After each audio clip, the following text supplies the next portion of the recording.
Menatap kompetisi Liga 2 musim 2025-2026, manajemen Sriwijaya FC mulai bergerak. Salah satu fokus utama saat ini menjaring sponsor baru sebelum kompetisi bergulir.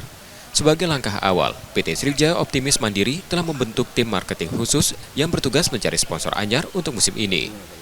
Menariknya, manajemen Sriwijaya FC akan melibatkan 3 kelompok sponsor utama, Esmen, Singamania, dan Ultras Palembang. Selain itu, dukungan juga datang dari GP Ansor Sumsel dan Palembang yang siap membantu dalam pencarian sponsor.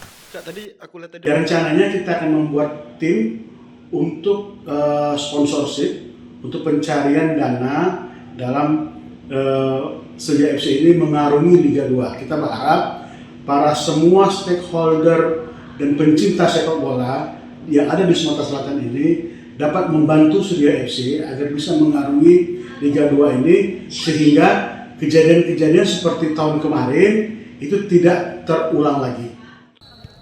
Tak hanya itu, pintu kerjasama juga dibuka lebar bagi masyarakat Sumatera Selatan yang ingin ikut berkontribusi mendukung Sriwijaya FC.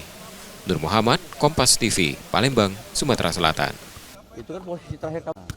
Pilih. Habis salah asal.